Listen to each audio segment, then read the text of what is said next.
Since the fall of man, a war has raged between good and evil. Over the centuries, this war has distorted the truth.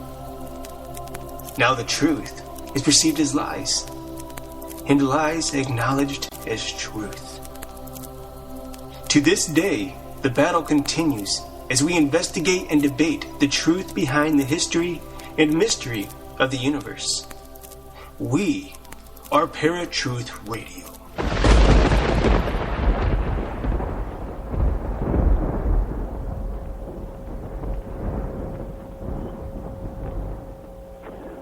What's up, ladies and gentlemen? My name is Eric.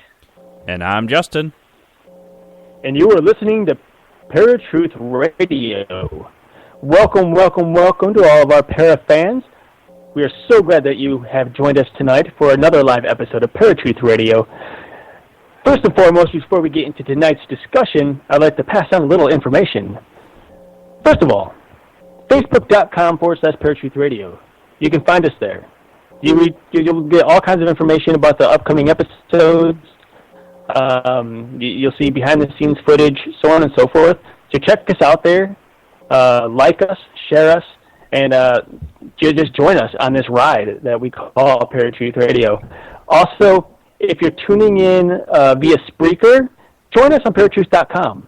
And not only can you listen to the show live there, but you can also jump into the chat room and you can participate with the show itself. You can ask us questions. You can ask our listeners questions, and really just participate in all that we have to offer.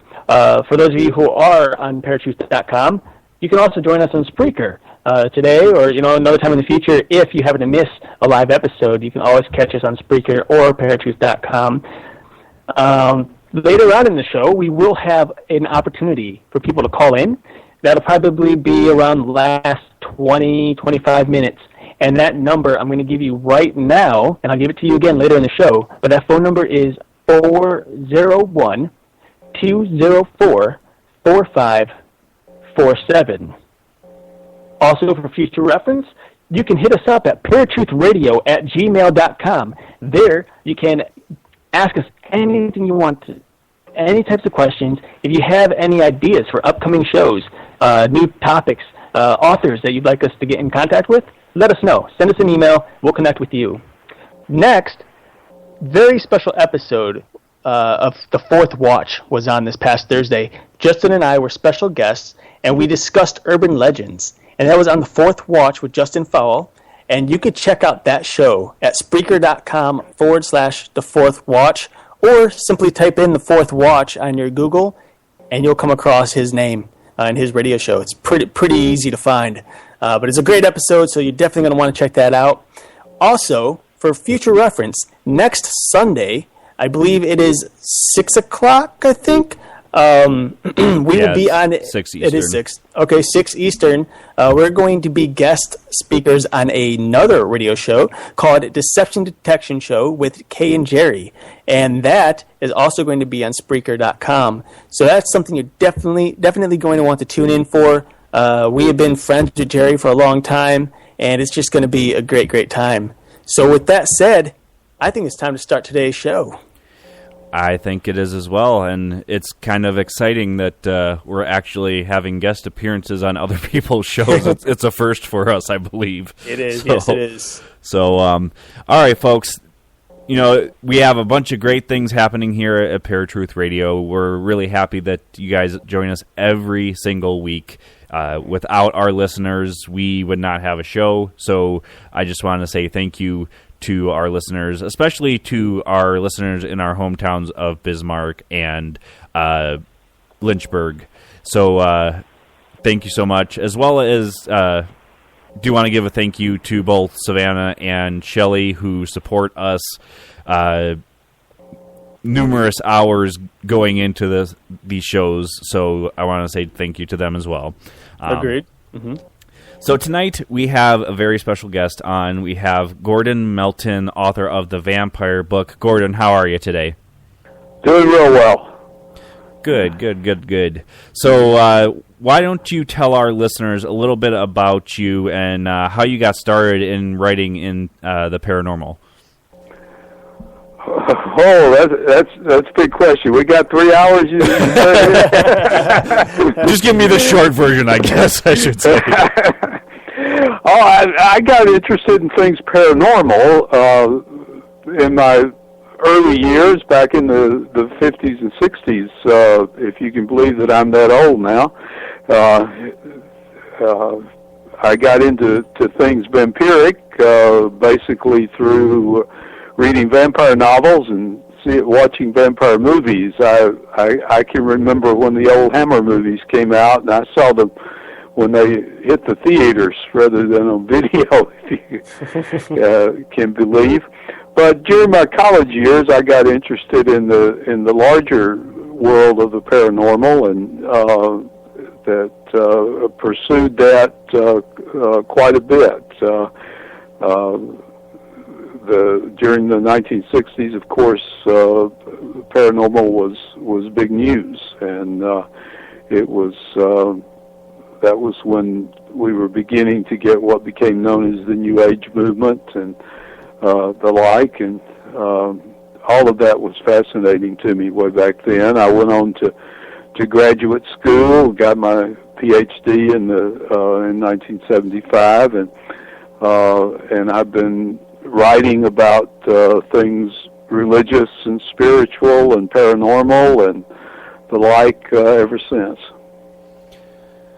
So you started way back when, and now this book has been through 3 editions, correct? 3 major editions and a couple of lesser ones. The original edition came out in '94, and the second edition in '98, and then more recently the 3rd edition. Okay, and like there's so much information in this book, you guys. So, like, how did the first differ from the 3rd? Was there like a lot of major changes to the 3rd edition, or? Yes, the book was put together because as I got really interested in vampires back in the 80s, I'd been interested all along, but my interest level was peaking. I realized that there was just a lot of misinformation about vampire folklore and history and the like. Mm-hmm. You could write almost anything about vampires and get it published at that time, and that I thought a good reference book on vampires would be a nice thing to have. And the company I worked for then, a company in Detroit called Gale Research, decided that that would be a good thing also. So I spent 2 years writing it in '93 and '94, and it came out in the fall of '94. What we did with the 2nd and 3rd edition is sort of wait long enough to where there had been enough changes and enough new developments that it was worth bringing out new editions. So each edition has been slightly larger, and we've been able to go through and particularly from the 1st to the 2nd edition, we corrected some mistakes, and the 3rd edition has just been expanded.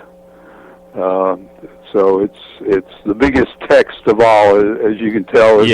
It's 2 inches thick, so it's a pretty big book.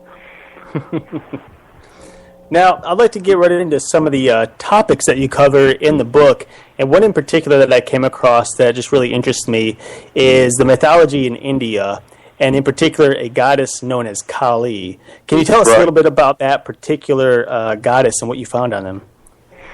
Well, Kali is the center of one of the major 3 worship groups in India. We have what we call the Vaishnavas, who worship Krishna and Vishnu, and that we know them here because of the Hare Krishnas. Those are Vaishnava Hindus. And then we have the Saivites. They're the ones who practice yoga. Mm-hmm. And the 3rd group, Kali, is a female deity, whereas the other 2 groups worship basically male deities. And Kali is a female deity, but a female deity with a dark side. And so all of the things that we think of in terms of vampires, the getting into the dark side of our psyche, that's what Kali represents. She's a female. She has fangs. She drinks blood. She wears a necklace made out of skulls. She hangs out in cemeteries. So she's kind of an epitome of what in the West we have seen as the vampire, and very, very popular in India, and it has a growing popularity here in the United States. There's actually several Kali temples. The biggest one is right outside Washington, D.C. in suburban Maryland. Oh. One of the points of interest that I came across, because I was flipping through, and I saw, the Christianity and vampirism, but then I also saw the cult of the vampire. Can you tell me a little bit about that? Well, there are two groups in the U.S. that kind of make worship and the vampire fit together. They're both West Coast groups, and both of them are magical groups where they worship the self and magical autonomous person, and they see in the vampire the sort of epitome of a person who is in control of their own life, in control of their immediate surroundings, and in control of the forces necessary to bring them to whatever they want to do and be in this life. And both of them are relatively small groups, but they've survived over the years. I know just a few months ago I finally found a copy in a Hughes bookstore of the Vampire Bible, as they call it, which is the handbook of the cult of the vampire. And it's a basic old magical textbook of how to do magic and how to turn your life into one in which you're in control of the forces around you. Huh. One of probably the most popular types of vampires that personally I and Justin have come across in the paranormal, and it's been broadcasted on news networks as well, especially up in the Cleveland area, New York City, and a couple of other different areas. It's really mainstream in the occult nowadays, and that's something known as the psychic vampire. Right. First and foremost, can you give us a little bit of information on just what a psychic vampire is, and do you think there's any validity as to there being any true power there and them being capable of what they're doing? I think if there is anything to the vampire myth, the psychic vampire is where that truth lies. The idea with vampirism, as we've come to know it, is a vampire is a being that consumes the blood of its victim, and the theory is that the blood carries the victim's life force, and that it's not so much the substance of the blood, but it's the life force it carries that is the real heart of what vampirism is all about. What a psychic vampire does is just directly, like a sponge, suck up the life force of its victim.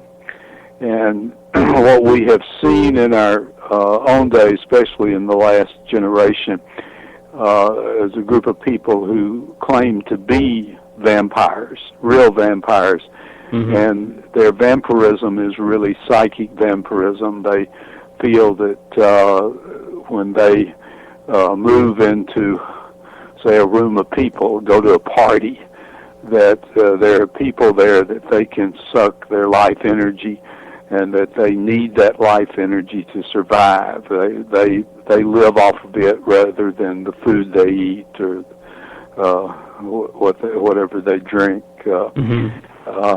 And there's something to that. I know when I was in my younger years, I got involved in spiritual healing. And the theory behind spiritual healing is that you channel life energy and you send it out to other people, and that energy is what does the healing. Psychic vampirism would simply be the reverse of that. Instead of sending energy, you would draw it into yourself. Instead of channeling it, you would draw it in and use it for your own good. And there's a bunch of people running around who consider themselves psychic vampires. I know one who lives in suburban Cleveland. There's a woman named Michelle Bellinger who lives in, I think it's Euclid, it's a Cleveland suburb. Yeah, I know of her. And written a lot of books, and in and of herself, nice woman, and also struggles with the ethical issues involved in vampirism. Written a book on how a psychic vampire can also be an ethical being. All right, Tom, I think we'll take our first break. Folks, you are listening to Paratruth Radio. If you're listening on Spreaker.com, come on over to paratruthradio.com. We have our chat open, and we would love to hear from you, and I'm sure you guys have plenty of questions for our guest, as well as ourselves. If you are listening on Spreaker, you also can listen on the Spreaker app on your smartphone. You just type in Paratruth Radio, and you can find us that way as well. So we'll be right back after a few commercials. This is Bill Hall, author of the book, The World's Most Haunted House, and you're listening to Paratruth Radio. When I grow up, I want to be a new pair of blue jeans. When I grow up, I want to be a kid's first computer. When I grow up, I want to be a glass countertop in a new home. When I grow up, I want to be a kid's best birthday present. When I grow up, I want to be a football stadium. When I grow up, I want to be a warm fleece on a cold day. When I grow up, I want to be a fancy When I grow up, I want to be a bike that races around the when country. I grow up, I want to be a bench on a forest trail. I want to be a rocking chair on a sunny porch. I want to be a skyscraper. I want to be a... I want to be a... When I grow up, I don't want to be a piece of garbage. And if you recycle me, I won't be. Give your garbage another life. Recycle. Learn how at iwanttoberecycled.org. A public service advertisement brought to you by Keep America Beautiful and the Ad Council. This is the sound of salmonella gyrating on your undercooked chicken. And it looks like Mom might be taking it out a little early. Don't let salmonella get funky with your chicken. On average, 1 in 6 Americans will get a foodborne illness this year. So use a thermometer to cook each type of meat to the right temperature. Keep your family safe at foodsafety.gov. Brought to you by the USDA, HHS, and the Ad Council. Welcome back to the Dog Show. Up next, we have Satchmo. Satchmo is a member of the Shelter Pet Group. That's right, a group known especially for their couch-snuggling, ball-chasing, face-licking, tail-wagging, backyard-hanging, and, of course, companionship. And what breed would you say Satchmo is? I'd have to go with maybe a lavish terrier-hound chihuahua-looking kind of mix. Tremendous dog. I'd also like to point out Satchmo's coloring, a white, gray, brown, black brindle, simply marvelous. You know, it's such a treat to watch a dog like this. Now, let's see him in action. Look how he makes eye contact with his person. That's actually known as the treat stare. How intuitive. And now he appears to be excitedly turning in circles. Ah, the happy dance, so common with this group. And finally, the loving face lick. It's great how he just gets in there and, well, licks. Fantastic. But really, the best way to know an amazing shelter pet like Satchmo is to meet one. Visit theshelterpetproject.org today. Adopt. Brought to you by Maddie's Fund, the Humane Society of the United States, and the Ad Council. Ranger Station, Ranger speaking. Yeah, hi. I'd like to report a bear sighting? Location. In the forest near the side of the road. No need for alarm, sir. The forest is where bears live. But this was no ordinary bear. No ordinary bear? 1 second I'm having a smoke taken in the view. Next thing I know, I am face to face with Smokey Bear. Let me guess, Smokey had a tip for you. He did. He must have seen me toss my cigarette on the ground. He told me never to do that because it only takes 1 spark to start a wildfire. He's a smart bear. Did you know that 9 out of 10 wildfires are caused by humans? That means 9 out of 10 wildfires can be prevented. That's what Smokey said. I had no idea. That's why Smokey's famous, and you're not. Good point.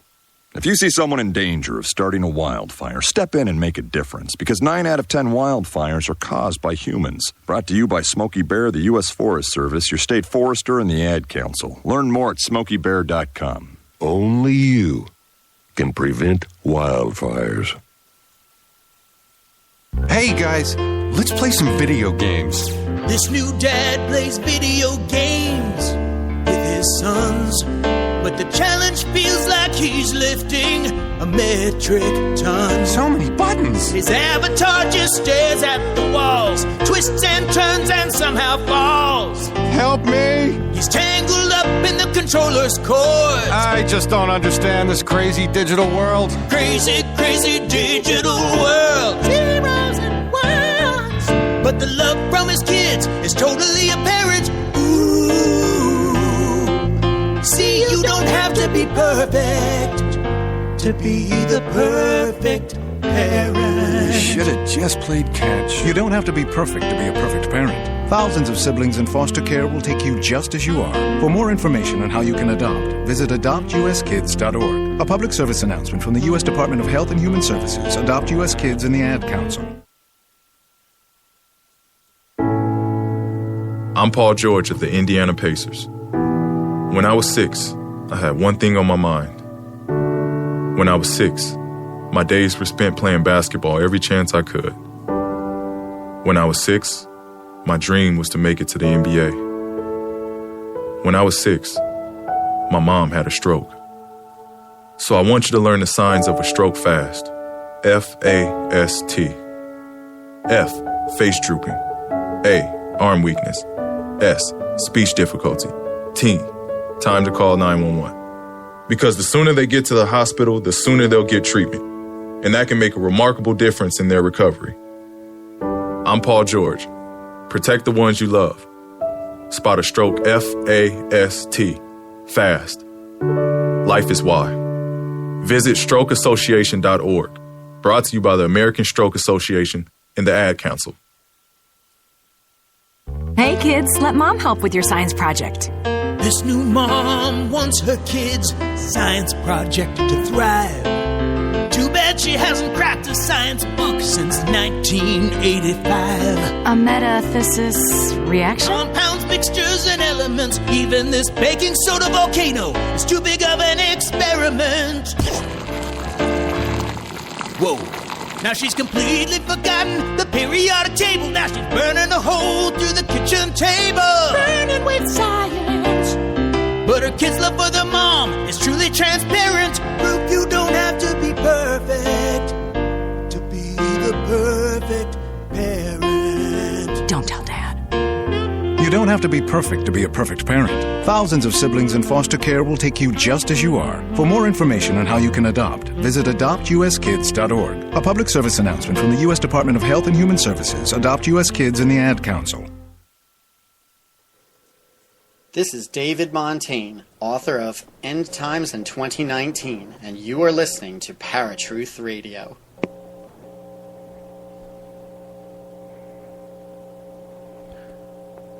All right, folks, welcome back to Paratruth Radio, right here at paratruthradio.com, as well as Spreaker.com.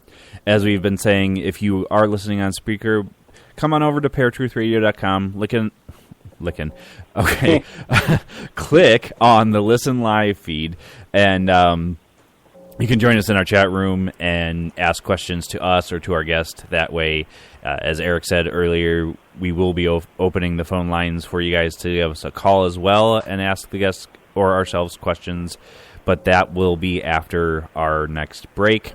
So we've been talking to Gordon Melton about the vampire book. Now, Gordon, one thing that has always fascinated me is authors that are fascinated with the vampire. One of my all-time favorites, which is in the book, is Anne Rice and the Vampire Chronicles with Lestat. And the one thing I really wanted to ask you is, why do you think that writers are so fascinated with the vampire? Excellent question. That's one of the things I've been trying to figure out too. The number of authors who've gotten into the vampire, not just writing one book here or there, but spending their whole life writing about vampires. Right. Chelsea Quinn Yarbrough written 20 more books very successfully on the vampires. Fred Saberhagen wrote a dozen vampire books about his Dracula character, and now Cheryl Lynn Kenyon is kind of at the top of the list. Charlaine Harris and the like. I think that the vampire does a couple of things. It's a fascinating character for young adults because the vampire deals with basic anxieties that young adults are trying to wrestle through. Anxieties about sexuality, about powerlessness. As you get older, the vampire is dealing with anxieties about death and whether there'll be anything in the afterlife. And the vampire kind of offers a version of the afterlife that's not great, but at least it's not annihilation, right, so to speak. But essentially for all of us, the vampire talks about relationships, and we strive for relationships that with people who are our equals, with people that we can share, they share back with us, we can build intimacy with. But most of our relationships are imbalanced. In most of our relationships, one person is more powerful than the other person. And that's the very essence of what the vampire is about and what the vampire can do. And I think this is one of the reasons why there's so many female vampire writers now, is that the vampire has become an excellent instrument for them to explore the imbalance and the very traditional imbalance of relationships between men and women. I'm 2 weeks from now, there's going to be a huge conference of romance writers in Dallas that I'm going to, and I noticed that on the program there's a whole bunch of the writers who have written multiple vampire books. Heather Graham, for example, I think has written 20 vampire novels, and there are 2 or 3 of them there that turn one out every year. Now, going off of the whole writing them in books, just media in general, film in particular, when the vampires first started appearing in film, they appeared as these horrific beings that were out to kill. And you think of Nosferatu, for example, or Fright Night with this evil type of vampire. Even the early Buffy the Vampire Slayer film and TV shows. But over the past so many years, it's slowly changed and developed to be these young, almost playboy, modelistic type creatures that don't really harm people, but are just like these sexual beings. And they sparkle. And they sparkle. Yeah, remember when they used to die in the sunlight? Right. And now they're these golden gems. Why do you think that happened? Why do you think the change? Well, I think there are 2 things that happened. I think that by the 1960s, we were running pretty thin of the storylines for the evil vampires. So we began. There were 2 other kind of vampire characters that showed up. One was the what we call the conflicted vampire. That's Anne Rice's vampire character, who's they are vampires, and but they're worried about the fact they have to kill to live, and they go on and do it, but they're conflicted about it. They agonize about it. And that's part of what has supplied the dynamics that pushed Anne Rice to the front. But then there's the other guy. There's the good guy vampire, as we call him, the vampire who's ethical, retains his humanity, his sense of conscience, doesn't like to kill, but is able to take the power that comes with being a vampire and turn it into something positive and good, and Chelsea Quinn Yarbrough is the first one who really did something with that, and then it's that vampire that got into the romance world, and then it's that vampire that became acceptable to young people. So you could write. It's hard to write novels about bad vampires for teenagers. The censors would get to you pretty quickly. Right.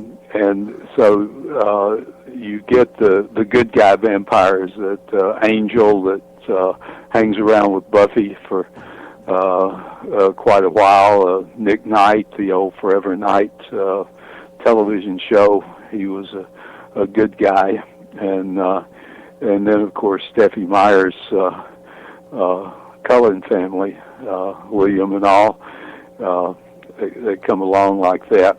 And once you got those other two kinds of vampires, you didn't lose the bad guy.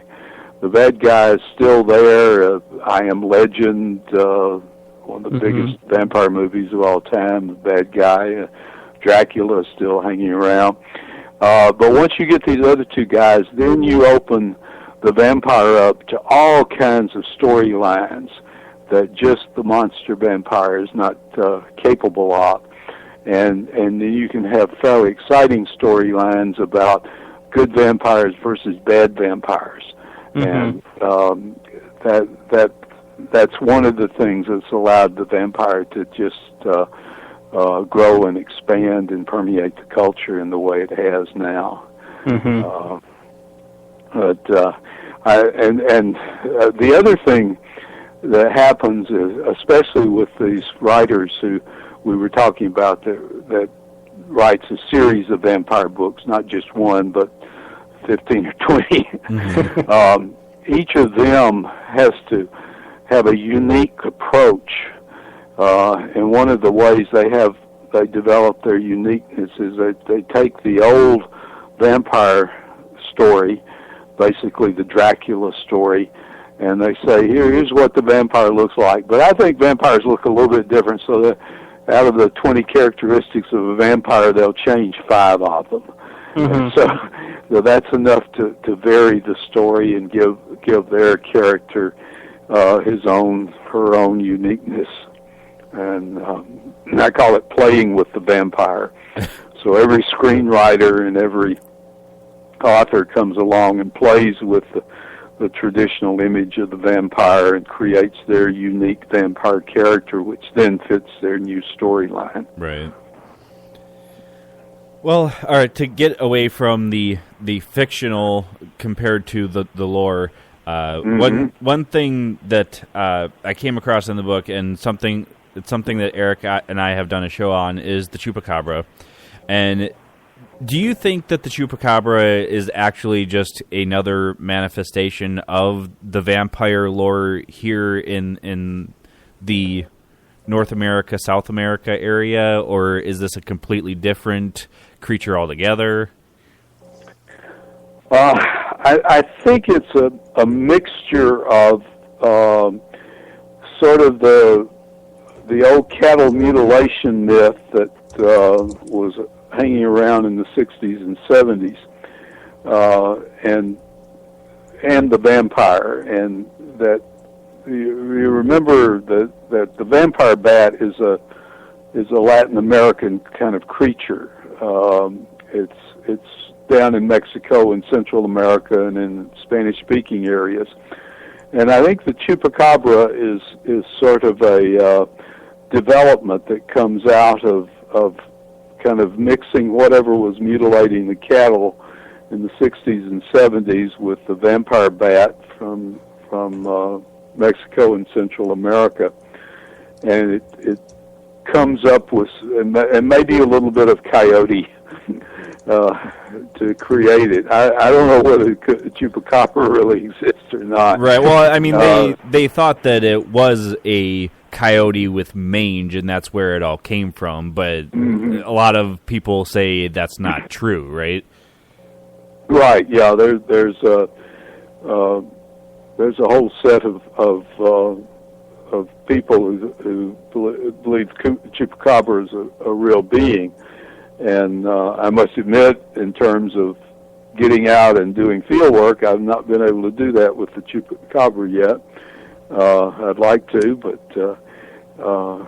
as best I can figure out, that's where it fits. Right. If I were writing a book about chupacabra, I would go and get myself familiarized with the cattle mutilation material. And put it in that kind of a context. Right.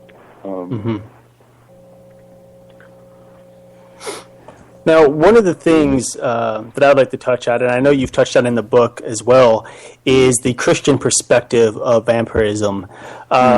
Throughout your research, what have you come across to how exactly Christians approach this particular topic? Because I know some of them are kind of lay off it, and there's others that are just, they're on top of it. Yeah, part of the dynamics of what's going on with vampires is the original vampire stories that we start with and are basically from the 18th century, the early 1700s, and in Eastern Europe. And those are lands in which the ruling elite were Catholic, and the people themselves were Eastern Orthodox. And these two groups, while they're both very Christian, happen to have a very different approach to the handling of dead bodies. For Catholics, they want to preserve a body. They want to bury it intact, and once it's buried, they don't want to have anything to do with it again. They bury it, and it's there until the resurrection. But with Eastern Orthodox, it's very different. For them, they take the body and they bury it once, and then they go back and dig it up 3 months, 6 months later. And in that time, the flesh is supposed to have been eaten away. The worms and the little animals in the ground come and eat all the flesh and just leave the skeleton. So they dig up the body, clean the skeleton, and then they put it back in the ground permanently. And every once in a while, they go and dig up a body, and the flesh is still there. And every once in a while they dig it up, and not only is the flesh there, it looks like the body's still, just as it was the day it was buried, even better. It looks fresh. It looks like the fingernails have grown, the teeth have grown, etc. The flesh is red, as if it's gotten an infusion of blood. And that's really where our understanding of the vampire comes from, because they would say at that point that the afterlife has not received this person.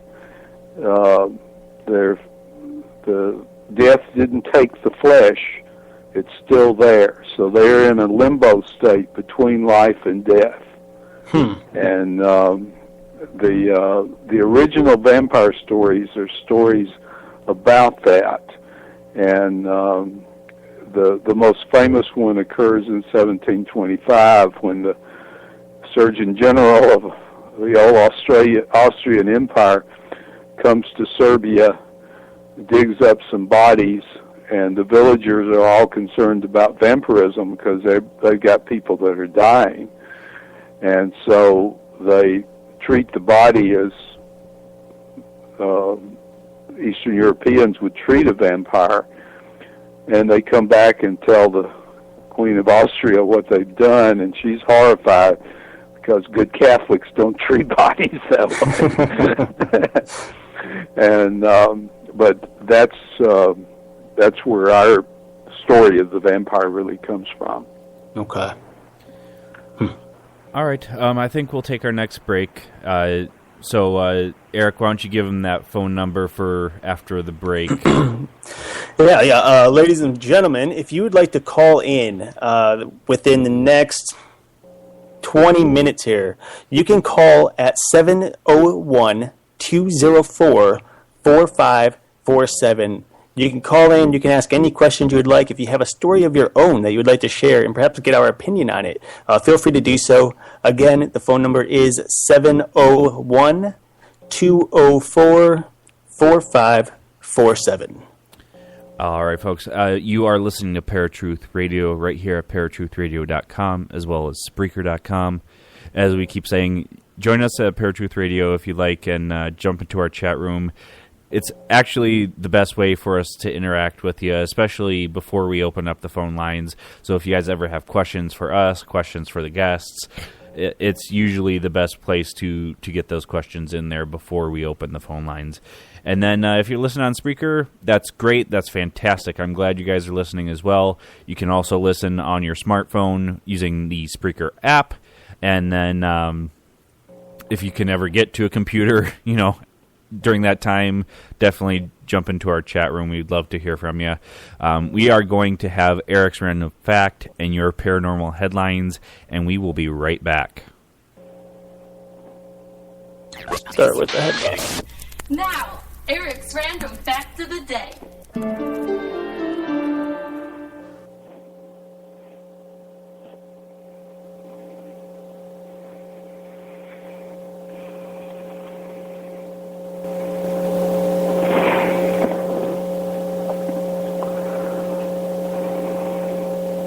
And now, Paratruth Radio's Paranormal Headlines.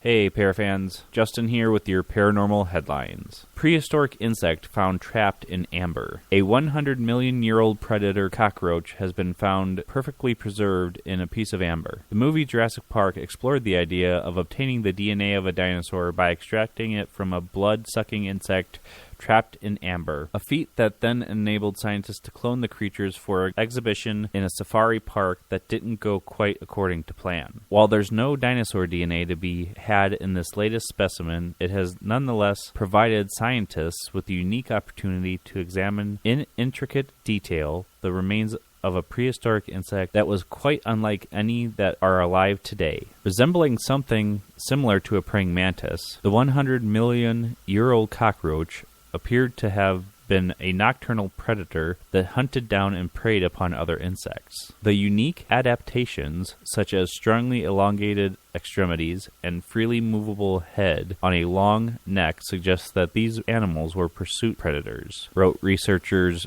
Peter Vronsky and Gunter Beckley in a new paper describing the discovery. T-Rex's vegetarian cousin unearthed in Chile. Fossil remains of a turkey-sized relative to the meat-eating behemoth were found by a 7-year-old boy. Named Chilesaurus Diego Cerezi, after the country in which it was first discovered, the peculiar-looking dinosaur was a bizarre amalgamation of several other species with a bird-like beak for eating plants and strong hind legs like those of a theropod. Its unique mix of physical characteristics has since earned it the nickname the platypus, after the semi-aquatic duck-billed Australian mammal that was originally thought to be a hoax when explorers first reported seeing it back in the late 18th century. Chilesaurus constitutes one of the most bizarre dinosaurs ever found, said study co-author Fernando Novas of Argentina's Natural History Museum. At the beginning, I was convinced that we had collected 3 different dinosaurs, but when the most complete skeleton was prepared, it became evident that all the elements pertain to a single dinosaur species. Describing the creature as an evolutionary jigsaw puzzle, Novas and his team believe that Chilesaurus represents a whole new type of theropod dinosaur that could change, among other things, our current understanding of the evolution of birds. The pint-sized oddity is thought to have lived at the very end of the Jurassic era, around 145 million years ago, well before its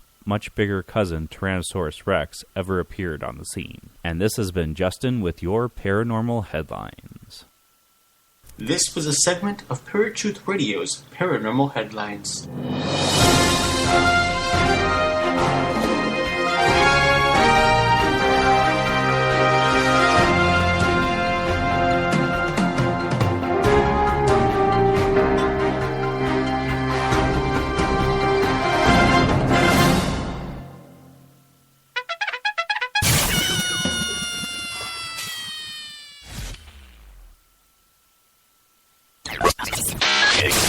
Now, Eric's random fact of the day. There's always been a small war between left-handed and right-handed people. I know growing up in high school, middle school, even elementary school, many right-handed people would give me a weird look for being left-handed and would even call me evil. Well, this is interesting, and though it doesn't tell us that left-handed are people, a recent study did find that left-handed people earn up to 12% less money than right-handed people.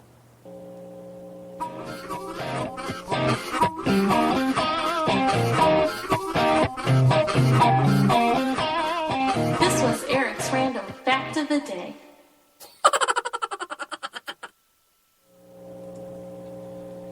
All right, folks, welcome back to Paratruth Radio, right here at paratruthradio.com, as well as Spreaker.com.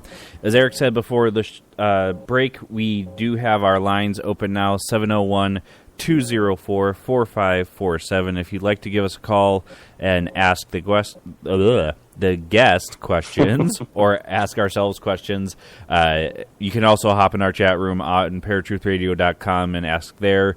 Spreaker does have a chat as well. If you guys want to ask on Spreaker, I am making sure that I pay attention to both. So go ahead and ask questions there if you like as well. Now, Gordon, we've been talking about the vampire, and we kind of touched base on where this lore comes from just before the break here. Now, do you believe that the vampire is really a creature, or is it just people trying to explain what exactly was happening to bodies when they were decomposing or not decomposing? I think the vampire that we made popular in the movies, the Revenant, the dead person who comes back and sucks blood out of his victims. I don't think that exists. I think where we started from in terms of the psychic vampire, if there's any truth to the vampire, to what we think of as the vampire, it's what we call the psychic vampire. That's very much a part of the lore. It becomes very important in the 19th century, and that's the part that's carried on. And if you move among what's called the real vampire community today, that's the part that's what they would want to talk about as well. Mm-hmm. Now, I know throughout history, and we just recently discussed Christians burying people and then digging them back up to find out whether or not they're vampiric or not. One of the things that have come to over the past many years now throughout history is bodies that have been dug up that happen to have a brick or a rock in their mouth, or their heads chopped off and placed at the feet. Now, according to history or legend, these particular skeletons that they dig up and they find, the brick in the mouth and stuff, is all based on a possibility that this person was a vampire at some point. How do you think people back then, or even today, discern whether or not someone was a vampire before putting them in the ground? There were several things. There were a set of criteria that different cultures had of what constitutes a vampire and what would predispose a person to be considered a vampire. If a person, and you have to remember this is village culture that we're talking about, not urban culture. If a person died by accident away from their village, that was a sign.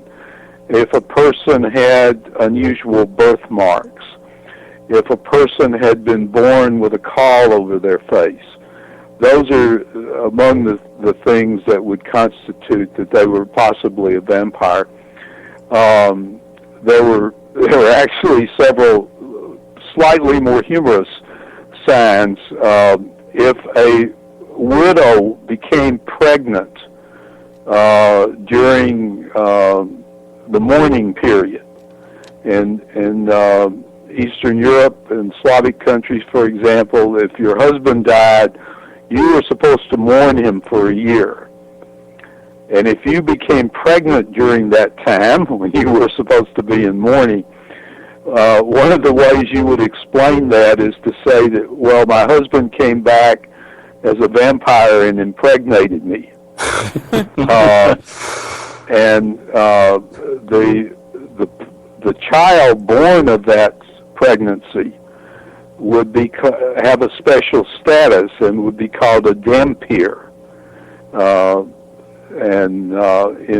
There are still dhampirs in Eastern Europe. If you went to Romania or Serbia today, you could track down dhampirs. The vampire belief is still very much alive in those parts of the world. So there were signs, and if you went and dug up the body after 3 months in the ground, and if a person died during the winter, this is something very likely that could happen. And that body was still preserved. Animals had not gotten to it, and of course, in this modern age, when you have coffins, finally,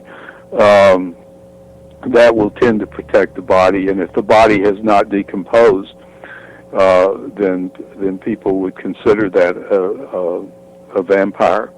One of the things that we think happened, particularly in the 18th century, early 19th century, is that tuberculosis, it's a wasting disease, would hit a community, and that would be a likely thing that could cause a vampire panic. If people just started wasting away, if people didn't understand tuberculosis, and you'd have a series of people who died of a wasting disease, and it would appear that they would grow pale and weak before their death, and it would take them a long time, a year or two, to die, and that you could get people believing that there was a vampire loose among them. All right, well, we are coming close to the end of the show, so Gordon, I wanted to give you a chance to tell everybody where they can find you and where they can find your books. Well, they can find the vampire book, at the common places, Amazon, Barnes & Noble, and every once in a while you run across it at a used bookstore, although I haven't seen that many copies of it there. For a big book, it's fairly inexpensive, and so you can pick up a copy, but you want to get the third edition. It's the first and second editions are collector's items now, but the third edition is the one that's up to date and the one that is useful to you. I teach at Baylor University. If people wanted to get in touch with me, they can track me down on the Baylor site. I would like to put in a plug. A colleague of mine, Dax Stokes, is the librarian at Corinth State College, right in the Dallas suburbs, is putting on a big program on Halloween, a Vampire Day. Halloween's on Saturday this year, and October 31st he's sponsoring an all-day vampire program. That's people can search it out on the internet. They kind of plug in Vampire Halloween Dallas. It'll come up, I think. So that would be something that they could look forward to come this fall if they live in the Dallas area at all. Right. What have you. All right. Well, thank you, Gordon, so much for being on. It's been a pleasure talking with you and hearing all the information that you have on this topic. Well, it's something that's kept me interested for several decades now, and I still find it fascinating. As do we. Well, yeah, for sure. Yeah, well, thank you so much for having me. I appreciate your taking the time to converse with me on my favorite topic. Well, thank you. Have a good night.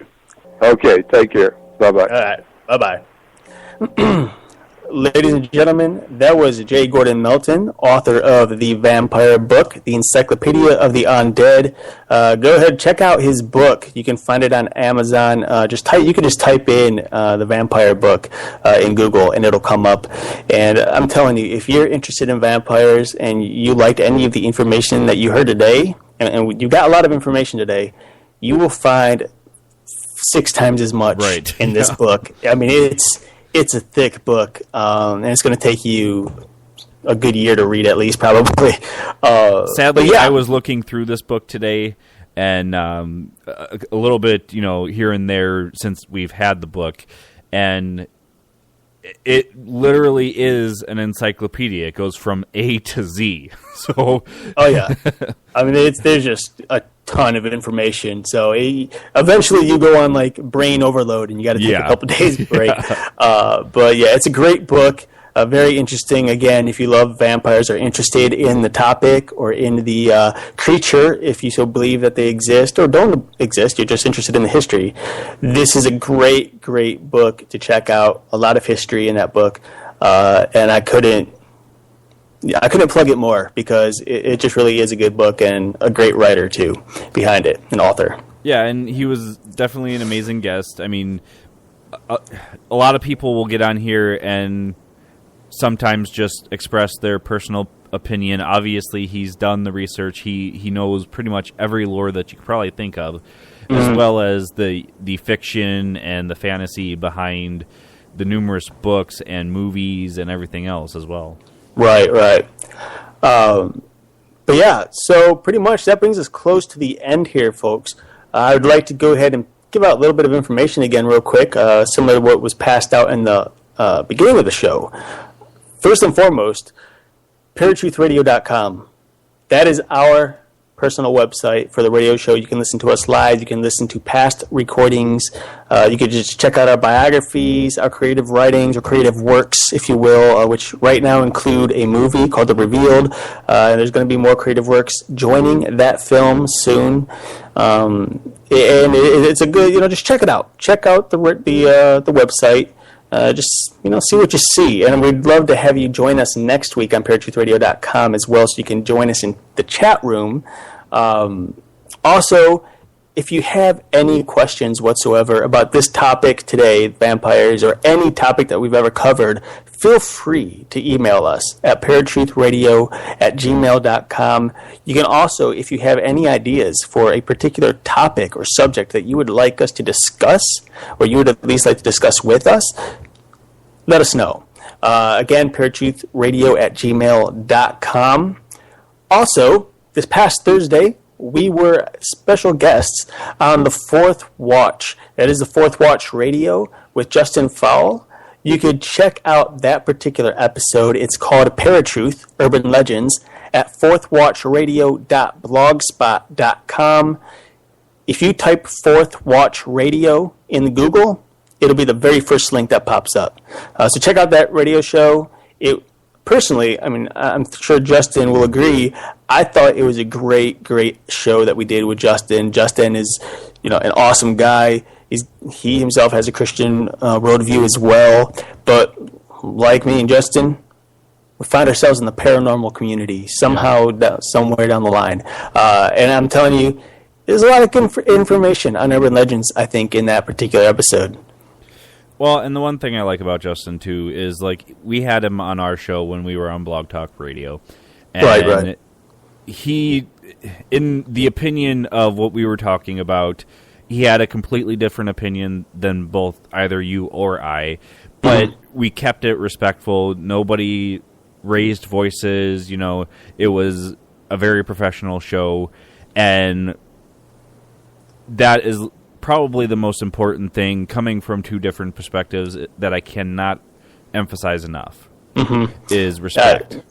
Yeah, I completely agree. There's a lot of people out there, a lot of radio shows that come on, even, not just internet radio shows, but mainstream shows, I don't know how to explain it, but like on Sirius Radio and so on and so forth, where all they do is argue with everybody. Yeah. And I know a lot of people out there, they like that argument and stuff. If you're like me, it really gets you upset and just angry because, this is ridiculous and I'm annoyed. But if you want, a good, true, honest argument that is healthy, if you will, a healthy argument where people aren't cutting each other down, but just having a real-life, honest discussion, then, I think Justin from the Fourth Watch, and me and Justin here on Paratruth Radio, they are good shows to check out. And I'm not just saying that just because, it's our radio show, Paratruth Radio. But I really do believe that our discussions, even when we disagree, whether it's the two of us disagreeing or us disagreeing with another guest on our radio show, or if we're on their radio show, you're never going to hear any of us cut each other down. And that is the way I think a true professional radio show should be, and any media for that matter should be. Right. Again, I'm going to plug it again, fourthwatchradio.blogspot.com or Fourth Watch Radio at Google. Just type in Fourth Watch Radio on your Google search, and it'll pop up. 4 days ago, Paratruth Urban Legends. Awesome episode. Also, next, were you going to add something? Oh, I was just going to say, you guys can also, I did add a new tab for you guys to click on our guest appearances. And Heidi from Talking Supernatural said she listened to the Fourth Watch show today, and we sounded fantastic. Excellent show.